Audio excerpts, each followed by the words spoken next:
And welcome to Sip, Dip, Hooray, the podcast where we talk about all things wine, the interesting places where wine is made, and the fascinating people behind the label. On the podcast today, we're talking about port. Did you know it's the third oldest type of wine, with its official launch date going back to 1756, when Portugal's Douro Valley was made a designated appellation? It's a wine we think of as the perfect end to a great meal, a relaxing wine to sip and toast on an evening shared with family and friends. Port invites us to slow down, sip, and savor. The Symington family has lived by that mantra for generations. They are one of the best known names in port, admired worldwide for their dedication to the wine. You may know their labels. In addition to Symington, they also own Dow's, Graham's, Wars, and Coburn's, as well as a portfolio of well-respected Douro wines. The family is carefully upholding the best of port's long history while also stewarding the wine into the future. They can trace their roots in the port trade back to 1652, and today the fifth generation of Symingtons is hard at work in the family business. We are excited to have two key members of the team joining us today. They are Mariana Brito and Harry Symington, and they are joining us from Portugal to share Symington's story. We are the two Marys who like to eat, drink, and be merry. I'm Mary Babbitt. I'm Mary Orland. The Symington family has a history in Portugal as rich as their ports. Starting in 1882, the Symingtons have been key in port's growth, innovation, and stewardship of the land, becoming Portugal's second largest wine company. Now the fifth generation is leading the way into its newest chapter. The Symingtons are leaders in sustainability across the board. But many of you might think of port as your father's or grandfather's drink, but port is being rediscovered, thanks in part to travelers choosing to go to Portugal and the historic Douro Valley, a UNESCO World Heritage Site and the world's oldest demarcated wine region, as their top destination. I've been to Portugal and the Douro Valley several times now. I keep going back for the stunning vistas of the impossibly steep terraces that curve along the contours of the Douro River, and the delicious and complex port wines, and now the dry reds and whites. But above all, I keep going back because of the warmth and generosity of the Portuguese people. My most recent trip in August and September 2023 is when I got to meet Mariana Brito, and we had a fabulous conversation, and I'm so pleased that we can continue it here today. I also visited several Symington properties in the Douro, Porto, and Alentejo. It was during this visit that one port in particular made me cry in a good way. We're so happy to have Mariana and to meet Harry Symington. We're sure that after you hear their stories, you too will want to get on the next flight to Lisbon, or at the very least, uncork a bottle of port to enjoy. Mariana and Harry, welcome to Sip, Sip, Hooray. Hi, Mary and Mary. We're so happy to be here. Thank you for the opportunity. Thank you, Mary. What an introduction. It's an absolute pleasure to be here with you today. Well, we are really excited about this, and we have not talked about port on the podcast before, so you're the first, and we're super excited. We have the first and the best. So you're the fifth generation, Harry? Yeah, I'm a member of the fifth generation of my family to produce wine in Portugal, so it's quite a lot of responsibility on my shoulders, as well as my cousins and my brother and sister who I work with. Wow, my goodness. Can you give us kind of a quick look back at how your family got into this and how you've each contributed? So the story starts in 1882 when my great-great-grandfather, Andrew James Symington, came from Scotland as a 19-year-old boy to create a career in port. He actually started working for the Graham family, and at the time they had a port business and a textile business, and he actually worked on the textile side. He then left shortly afterwards to create his own path in port. And at the beginning of the 20th century, he became a partner in Wars Port. And at the time, the Wars family were the sole owners of Dow's Port. And in 1912, they formed a partnership. They did a share swap. And that partnership existed until the beginning of the 1960s, when the War family decided to go back to the UK, and my family became the sole owners of Dows and Wars. In 1970, our family purchased Grahamsport when it was put up for sale. And more recently, in 2010, we took the decision to buy Coburnsport. And then towards the end of the 90s, we started producing still wines from the Douro Valley. We started with Altano. We produced a partnership with the Pratt family of Bordeaux. And so our still wine side of the business has been growing essentially since then. And so very much for 135 years, we've been producing wine and port in the Douro Valley. It only took 135 years for us to take our first steps outside of the Douro. And in 2017, we purchased our first estate outside of our heartland in the Alentejo, which is our estate, Fonsoto, which I think, Mary, you mentioned that you visited. Yes, I did. It's a beautiful property. Wow. And then more recently, we have formed a partnership with essentially the godfather of Vinho Verde, and we purchased an estate in the Vinho Verde DOC. So that happened a couple of years ago. So we now produce wine in 3 different regions of Portugal. So we've come a long way from when my great-great-grandfather, as a 19-year-old boy, first came to Portugal. So very important heritage and legacy, but also eyes on the future. Absolutely. And it's kind of a full circle story that your great-great-grandfather started at Graham's, worked with Dow and Wars, and now the Symington family owns all those properties. That's pretty incredible. Harry, can you just tell us what your role is and how you your journey into wine? I'm really curious. You knew that you were going to be in the family business. Did you have to go work somewhere else? Kind of bring us to how you got to where you are today. That's exactly right. We as a family were encouraged to work somewhere else. So you hit the nail on the head there. So we have a sort of a family rule, which is you go off and you do your studies, you work somewhere else, and then essentially you put your hat in the ring. I had to have interviews with my uncles when I decided to join the business. So just a little bit of background. I grew up in Porto. I grew up jumping over the barrels in the barrel cellar, as well as spending time up in the Douro and amongst the vineyards, and have fond memories of harvest time and the very incredible smell when you walk into the winery. So port and winemaking is very much in my blood, and I've always been around it. I went to school in the UK and studied in Scotland for university. And then I worked in London not in the wine industry, actually. I worked in brand consultancy, so helping brands optimize their communication as well as their MPD. So I did this for about just under a decade, and then decided to move back to Portugal. And within Symington, I manage our communications across all of our wines and ports. And I also manage our vintage port category, which is essentially the pinnacle of what we produce in the Douro Valley. So this is managing the sales of our vintage ports across our brands. Wow. Well, congratulations on making it into the family business. Like, you had to earn it. Thank you. Very impressive. And Mariana, can you give us a notion about what you do for the brand and how you contribute?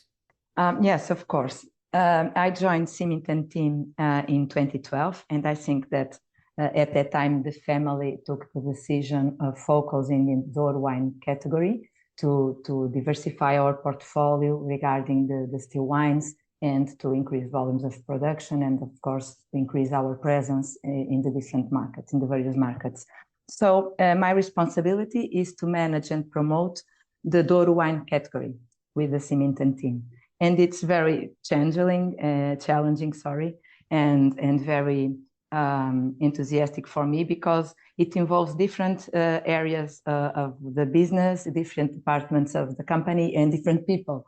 So it's mainly I need every year to decide volumes of production with the winemaking team, and to take the right decisions. I also need to have a very close relation and very good communication with the sales team, because I need to collect information regarding the market needs and the market trends and opportunities of business. So mainly I need to guarantee that we have enough wine, dry wine, to sell to everybody, and that's the most important thing. Yeah. But besides this, every year I spend the harvest period in the Douro, integrating the winemaking team, collaborating in the production of the still wines. So I provide support in the Douro wine cellar until the end of the harvest, October, and then I come back to Porto to my usual work. Great. And Mariana, can you just explain a little bit the different, brief explanation between port and a Douro DOC wine, and also set the scene for us with Quinta do Vesuvio, which is one of the properties in the Symington portfolio that produces both port and DOC wines. Yes, of course, Quinta do Vesuvio, it's our queen in the Douro. So regarding port and DOC wines, our rigor and concern is the same. We always want to produce the best quality using the best grapes. The big difference between these two styles of wine is that port is a fortified wine, so we blend spirit at some point during the vinification process. So the vinification process is, the fermentation is interrupted. It doesn't reach the end, so some sugar level is kept in the wine, depending on the profile of the wine we pretend, but there's always some sugar and there's always spirit blended in the wine. Regarding the still wines, there's a lot of different also profiles of wines, but it's a wine that it's always dry. We let the fermentation take place and finish, so it runs until the end, until there's no sugar more in the grapes. So this is the main difference. And then, of course, the moment of consumption. But we can have port wine before, with port wine as a cocktail. We can have port wine as with a dessert, and the same as the still wines. We can have it before our meals or like an aperitif. Or that's why we are lucky enough to have so different styles. But getting back to the comparison, something is very important for us during the vinification process, both for dry wines, still wines, and port. And this is to decide the ideal time to harvest the grapes. This is determining to the final quality of the wine. For both port and Douro wines, our goal is that at the moment that the grape is picked, it must be at the perfect state of phenolic and technological maturation. So this has to do with the balance between sugars, phenolic compounds, acidity, and so it's a good exercise that we need to pay attention when to pick the grapes to make sure that all the quality we need is there and will have the impact on the quality of the wine in the end of all. Sure. And so I'm curious, Harry, you could weigh in on this too, but are you moving into more of the dry wines because there's more of a demand for that style of wine, lower alcohol wine perhaps? And, how did Vesuvio become the first property where you decided to produce DOC wines? Well, I think that there's definitely, we were actually quite late to the DOC game. Other producers in the region started producing fantastic wines, and we typically had been using the best grapes for vintage port. And it was actually Bruno Prats who challenged us as we started to develop the partnership with him, the Prats and Symington partnership, to produce an elegant expression using indigenous Douro grapes. We had already started producing our own still wines from the Douro. So it really came about from both demand, but also recognition that you could produce an elegant expression using indigenous Douro grape varieties. So it's very much been an interesting journey for us, a learning for us. We're constantly learning. And Vesuvio, because of its vast size, over 130 hectares of vineyard planted, we have different vineyards planted at different altitude. It ranges from 100 to 500 meters above sea level. You have different varieties planted, you have different aspects, etc. So really Vesuvio was a very interesting starting point for us because we had so much variation within the estate. So it's known for its very complex vintage ports, and we felt that we could produce a very elegant, balanced wine from the estate too. So that's also been a fantastic project. And we started in 2007 with the estate wine, and then 2 years later, a second wine, Pombal, the Vesuvio, which is named after the dovecote at the estate. So it's been a fantastic journey for us. As I said, you know, our heritage is very much in port, but we felt that we had an opportunity to bring elegant dry wines from the Douro to the market, both nationally and internationally. And you mentioned at the beginning, the growth in tourism to Portugal has really been one of the best marketing exercises for us, or opportunities. Mm-hmm. People are being introduced to these wines, and then the demand grows when they go back to their own countries. That's fantastic. Yeah, so many people from America. I can't tell you how many friends and such I've heard say, "Oh, we're going to Portugal." I have not gone to the Douro Valley. I've been to Lisbon and loved it. It was a very short visit, but I'd love to see the Douro Valley and the mountainous areas. And from what I understand, this is a tough area to grow grapes because it has really low yields. So I'm wondering, with the new still or DOC wine push, how do you balance which grapes to go where? And is there, do you have enough grapes to meet the demand? Well, port production is regulated by the beneficial system, which changes every year. This depends on the quality from the year, as well as regulating so that there's not an overproduction of port. We have a challenge in our region in that the grapes that are going to be used to produce DOC wines are unregulated. So there is quite a lot of production of DOC wines, which is a challenge when it comes to thinking about the sustainability, the sustainable future of the region. Typically, though, when it comes to deciding which grapes will go to which, whether it's port or wine, it depends on multiple variations. So where the grape variety, where they are planted within the estate, and then it's up to our winemakers to decide which ones are going to be used for port production or for wine production. And this happens during the harvest time. And then later on, when we're producing our port blends, is deciding which of the wines that are being produced are going to be used for tawnies, for ruby ports, for vintage ports, etc. Right. So you mentioned sustainability, and is this sustainable? Let's talk about Symington's role in sustainability and being such a leader in the Portuguese wine industry.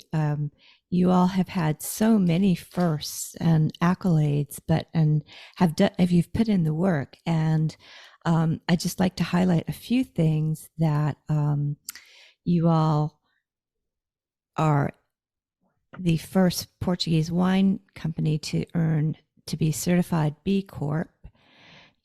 You just recently earned Portugal's first sustainable wine growing certification. And you have a new winery in the Douro, in the eastern part of the Douro, which is called Douro Superior, I believe, and that is Portugal's first LEED certified winery. So I'd love to talk about this focus by the Symingtons and why it's important and what benefits you may be seeing.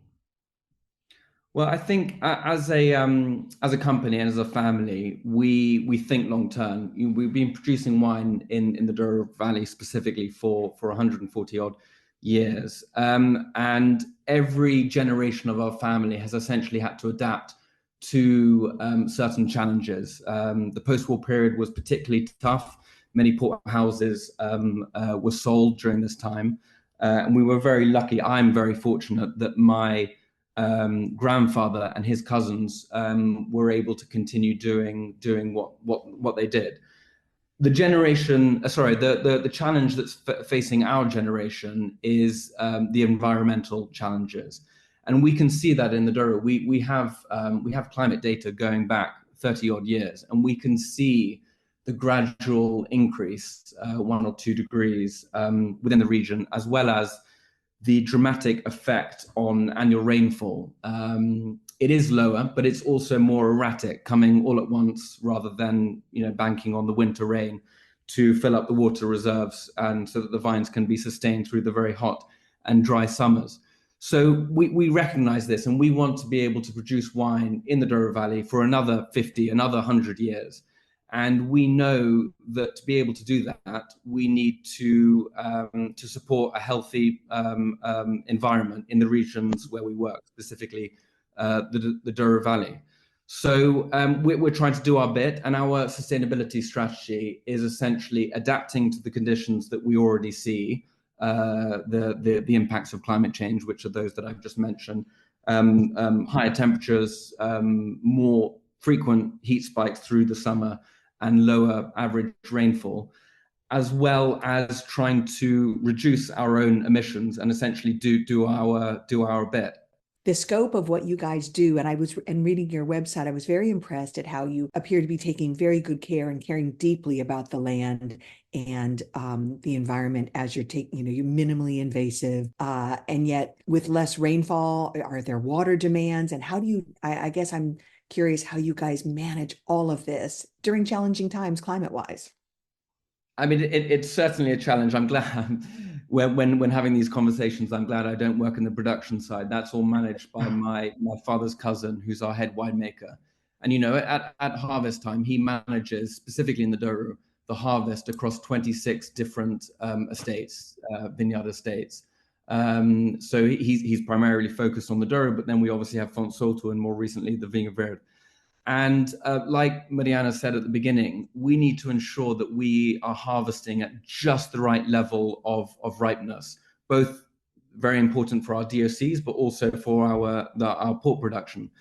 And when we have very challenging years, like we have had a string of them in the last few years, sort of breaking records, our harvesting is becoming even earlier. So it is very challenging when we have very hot and very dry years, because we want to make sure that we are harvesting at just the right level of ripeness. And sometimes if there's a rain forecast, that might be beneficial to sort of freshen the grapes before harvesting them. But too much rain can also then put a dampener on the harvest. So it is challenging, and I'm quite sort of lucky that I don't have that job. My job is to basically communicate and talk about the wines in the market. But because of the changes that we've been seeing in our region, we I think more than most recognize that we need to do our bit in adapting to climate change, as well as doing the utmost to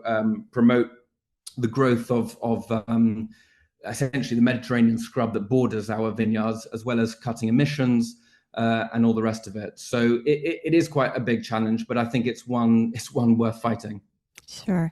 And Mariana, in the winery, especially you being involved in the winemaking and blending of the DOC wines, how is this showing up in the wines?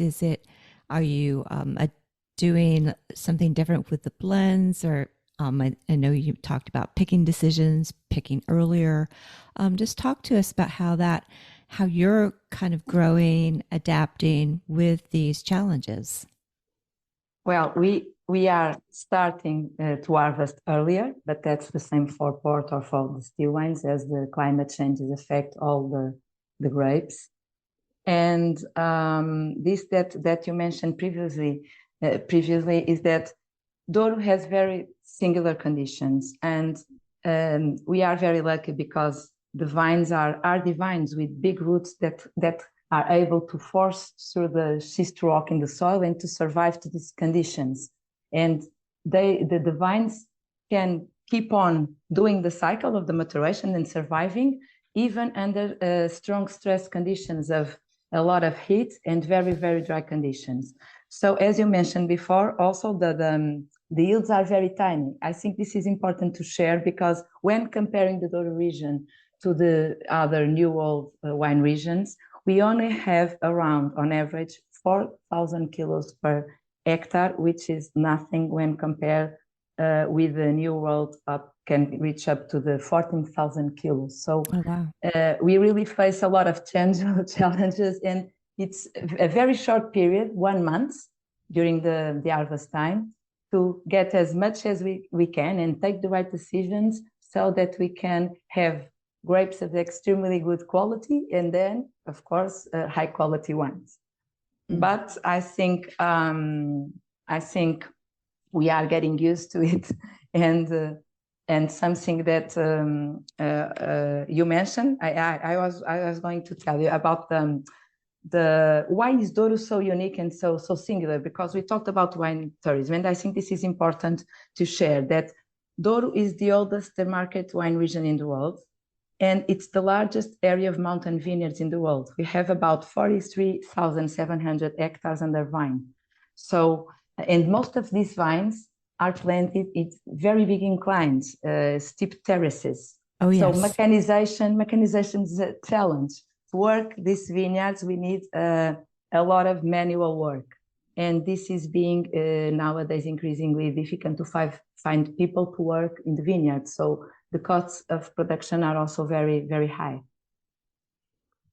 Lots of challenges. Go ahead. Lots of challenge, but an amazing and unique region. Well, it makes the output that much more special. And, you know, I wanted to compliment you guys in tasting the wine. I especially really enjoyed the Quinta de Fonte Soto. I hope I'm saying it right, your Bronco White. That was such a different taste for me. For me, it had a little bit of a Chardonnay, a dry Chardonnay flavor, but very floral. I loved it. And I think it's a great example of some of the newer style wines you're able to turn out, the still wine, the DOC wine. It's beautiful. Yes. It's quite recent, Quinta de Fonte Soto. The family acquired the property in 2017.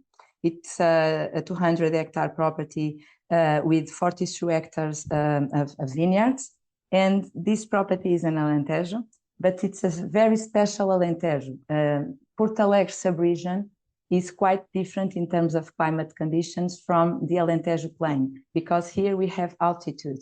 The altitude, it's about 500 meters, and this can provide freshness and elegance to the wine. So if you taste the Fonte Soto White, it's a blend of Arinto and Verdalho, mainly Arinto. And Arinto, it's one of the best white grape varieties that we have in Portugal, in Alentejo. So I think the wine, it's the sublime expression of this grape variety, with a small contribution of the Verdalho, of course, but very fresh, very elegant. Right. I agree with you. And it is a cooler climate. I was there, and it was noticeably cooler than in the flat plains of the Alentejo, which is a very large region in Portugal. You also sent us the Alicante Boucher from Fonte Soto, and this is a grape that's interesting. Many Americans may not know it, but it is one of the few grapes in the world red grapes that when you squeeze it, the juice comes out red. It's not clear. I mean, when you squeeze Cabernet Sauvignon, Merlot, Pinot Noir, the juice is clear, but Alicante Boucher, it has a red tint to it. Yes, Alicante Boucher, it's curious because it's not an indigenous grape variety, autochthonous grape variety from Portugal, but it found a second home in Portugal. In fact, particularly in the Alentejo, in the early 20th century, it has since become one of the region's signature red varieties. And we produce these small volumes of single varieties. We are still learning about the grape varieties in Alentejo because it's quite recent project. But Alicante Boucher really embodies all the strengths of the property's unique terroir. What's interesting about Alicante Boucher is this is one of the ways that we are adapting to climate change in the Douro. We have 3 different grape variety libraries planted at different locations in the Douro Valley. And the largest one is located at Quinta de Ataíde in the Douro Superior, which is the eastern part of the Douro. And there we have 53 different grape varieties planted. The majority of those are indigenous Douro grape varieties, but we have some international grape varieties planted. And what we're looking for and what our R&D team are studying is how different grape varieties, these different ones, perform under different conditions, under hydric stress or extreme temperatures and all the rest of it. That's not to say that we will start planting international grape varieties in the Douro. All of our ports and still wines are made using indigenous Douro grape varieties. But we're taking decisions, because we replant at some of our properties, we're taking decisions on which grape varieties are probably best suited to the conditions that we are seeing. So ports are, the backbone of ports are made with Touriga Nacional and Touriga Franca. But we have started planting more Sauzon, which is higher in natural acidity, as well as Alicante Bouschet, which, as Mariana explains, is a French. It originates from France, made its way down to the Alentejo, and is now sort of making its way up to the Douro. And the reason why we use Alicante Bouschet is because it is also high in natural acidity and has this great color. So these two grape varieties, and Alicante Bouschet is one, is one of the key ones.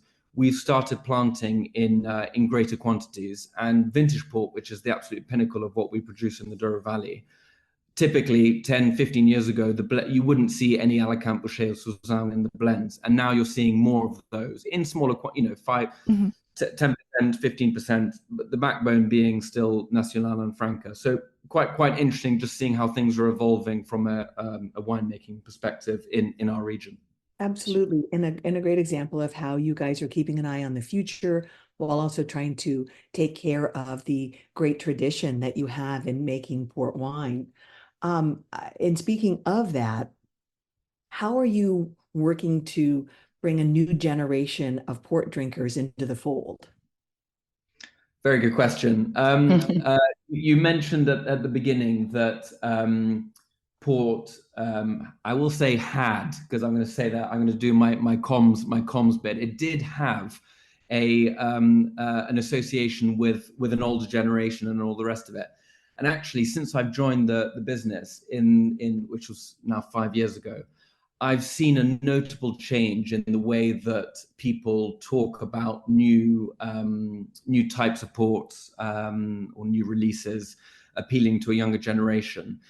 They always used to reference that association with an older generation. This has a strong association, particularly in the UK around Christmas and all the rest of it. But through the growth in tourism to Portugal, people are being introduced to port, and we're doing our bit as well as our other producer friends to basically introduce port to a new generation in a completely different way, encouraging them to drink, tawny port, chilled, as a sort of something to drink after lunch on a cobbled street in Porto, or to drink a white port and tonic as an aperitif, or even have tawny port as an aperitif with some almonds. So people are coming to Portugal and they're seeing port in a completely different light, and then they're wanting to replicate those experiences back home. So as I mentioned, tourism to Portugal is a fantastic opportunity for us to basically dispel some of those associations that people might have. And so essentially we have a two-pronged approach. One is to continue to strengthen our relationship with existing consumers.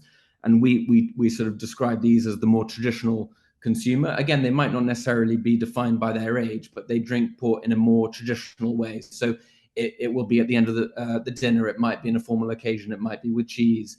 It might be, with friends and family around Christmas. So we need to make sure that we still encourage that moment of consumption, because it's a wonderful moment of consumption. I think you mentioned at the beginning that port has a very strong association with good moments spent with friends and family around food. And we don't want to lose that. But at the same time, we need to nurture a new generation, again, not defined by their age, because people might be coming to Portugal and never really, drunk port. And then they start a new tradition and they're drinking it in a slightly different way. So the products that we have been launching over the last few years is to basically appeal to these two audiences.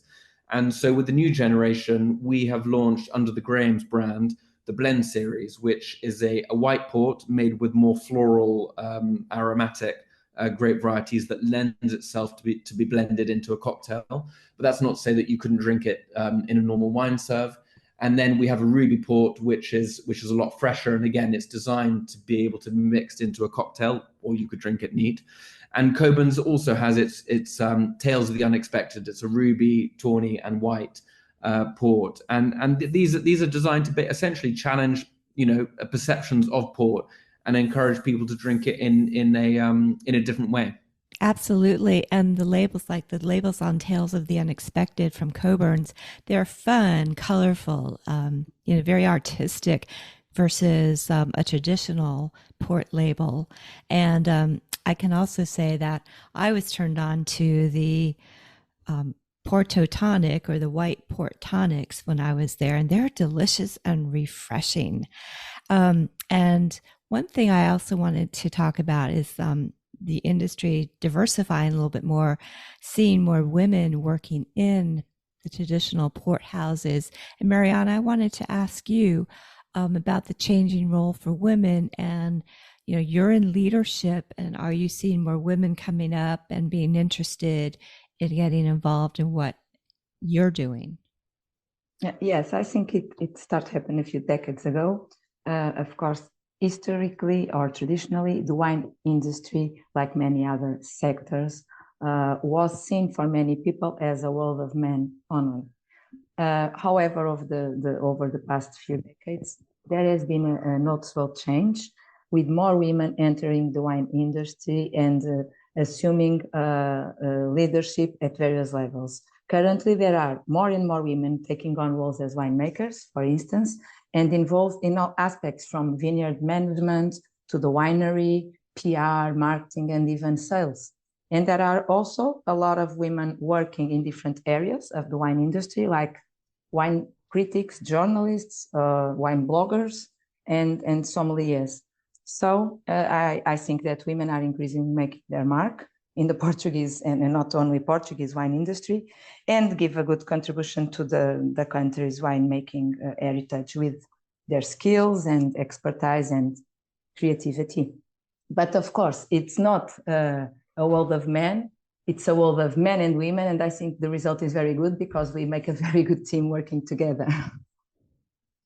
Absolutely. You mentioned bringing a creativity and some of the some other skills to the table. And we've certainly seen in the United States a huge growth of women in the wine industry. So glad to hear it's also happening in Portugal.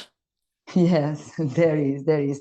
And something that we noticed, that many efforts are also being made to promote and to recognize this contribution of women in the Portuguese wine industry. This includes participation in international conferences, wine competitions, tastings, all the initiatives to promote women winemakers and their wines. And as a result, some women, Portuguese women winemakers are gaining recognition both domestically and also internationally for their expertise and for the quality of their wines.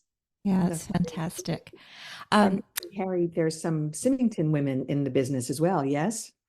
Absolutely, yeah. So I work with my sister, and two female cousins. And I completely agree. The more women that we can attract, so that it's not just a bunch of men producing wine and also communicating about wine, the better.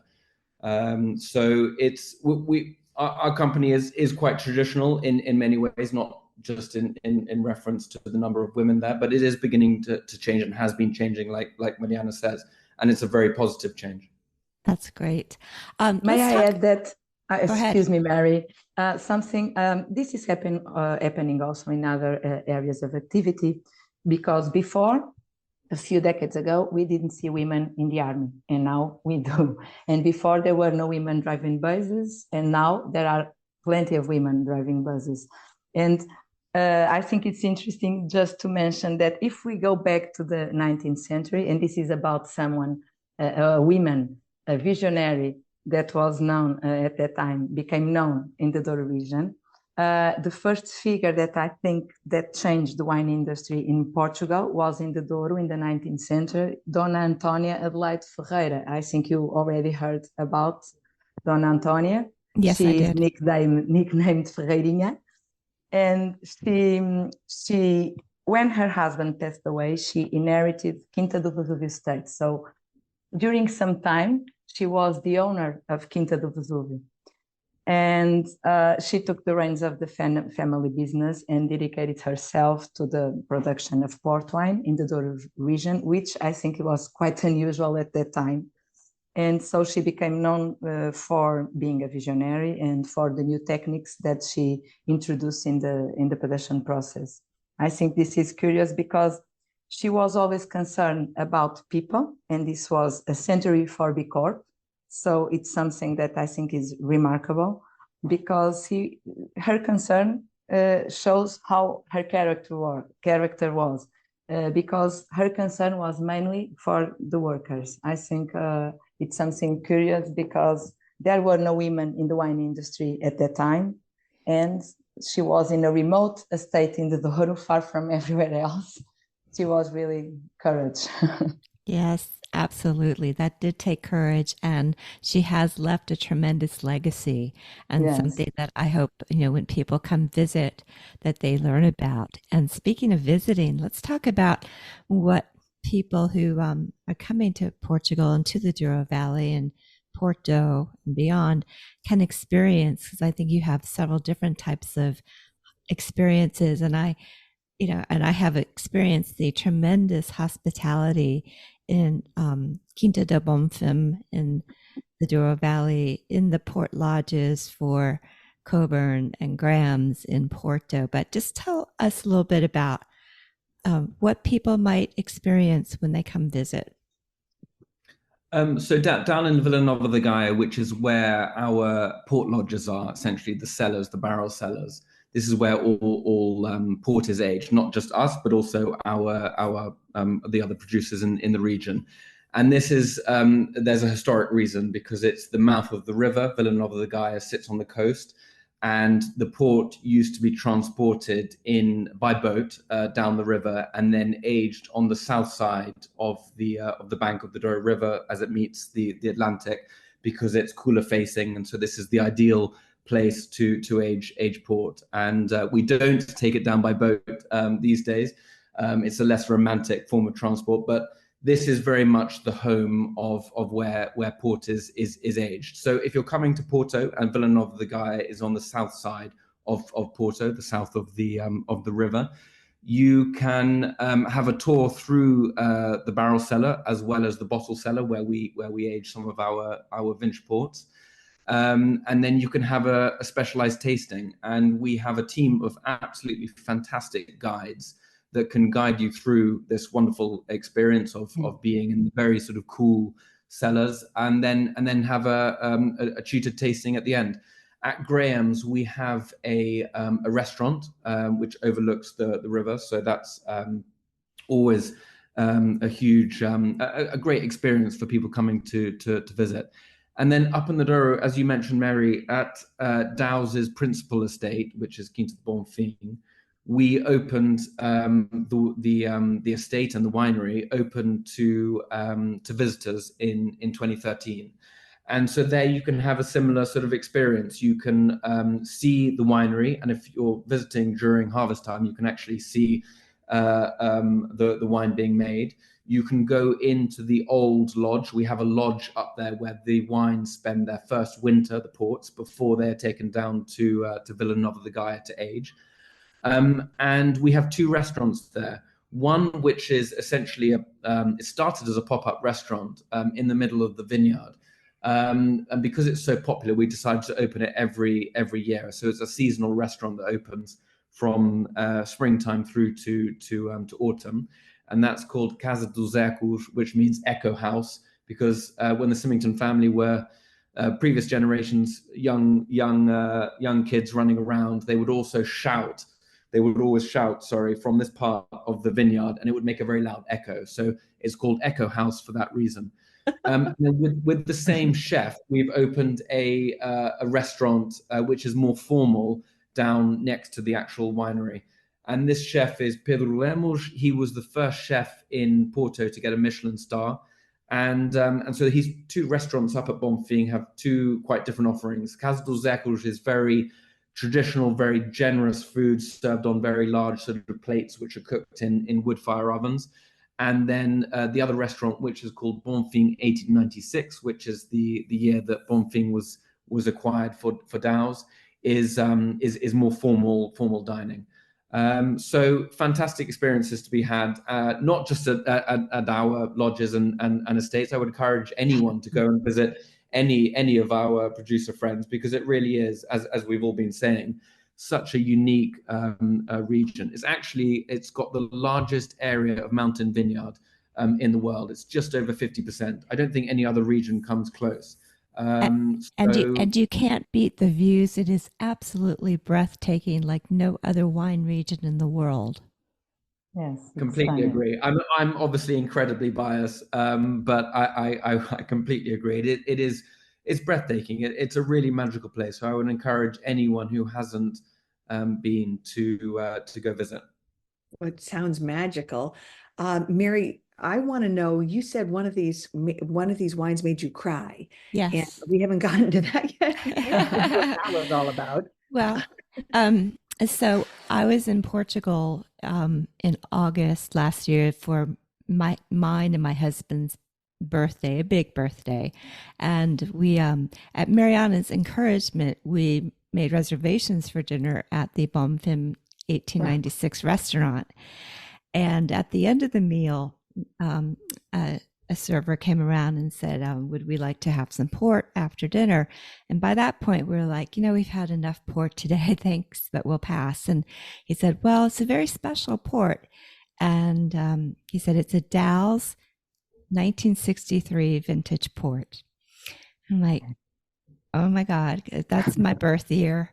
Wow. We had to try it. And I took one sip and it just was the most incredible wine experience. I still tear up thinking about it. The wine was so fresh and complex with honey and caramel and nuts and dried fruits. But it was like singing to me. And I got very emotional. So that was my favorite experience of the whole trip. Mary, I've got goosebumps listening to that, because when you taste especially vintage port, which is the category that I manage, when you taste a vintage port, particularly if it's your birth year, I mean, what an amazing experience. That's the beauty of the wine that we make in the Douro Valley, is that unlike other wines, these vintage ports can age spectacularly in bottle and provide an incredible drinking experience decades after they were produced. Right. Well, that brings up another question we wanted to ask. Once you open a bottle of port, how long do you need to drink it very quickly? Like, how much time do you have once a bottle's been opened? So it depends on how it's been aged. So if it's been aged in a cask or balsedo, which is a large oak vat, then so tawny ports or reserve ruby ports, you can keep them open for 6 to 8 weeks, and they will continue to be fresh. If the port has aged in bottle, and principally the ports that age in bottle are vintage ports, although there are some other categories, crusted being one. If it's been aged in a bottle, you will want to drink it after opening within 2 to 3 days. Great. And Harry, I just wanted to point out that the Symington family has something kind of really cool as a way for people to learn about port, and it's called the School of Port. It's online, and there's a series of short courses and they are complimentary, that you can learn some of the basics about port, and it's really, really well done. And a good refresher for folks who know a little bit about port, but also a really good, easy to understand and fun way to enhance your knowledge of port. And there's the video is beautiful, and there's all these drone shots. And Harry, I noticed you got the credit on the video for being the drone operator. Oh, did I? Oh, yes. So I manage the comms team, and Nicole has done an absolutely fantastic job of running School of Port. So she has produced all of these videos.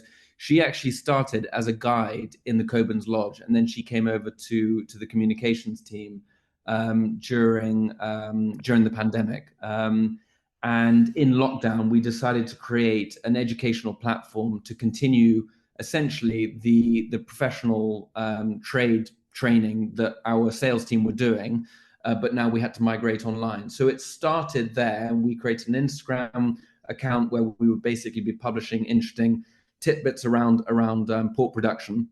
And then after lockdown, we continued to do these trainings for the trade, but we recognized that there was demand amongst consumers for more port knowledge. So Nicole did an absolutely fantastic job of creating, as you mentioned, these two online video courses, one called The Essentials and one called The Masters. The comms team were begging me for a drone, so we got a drone, and but no one wanted to fly it, so I had to teach myself how to fly it. Well, you did a good job. Well, thanks very much. If all else fails, I think I could be a drone operator.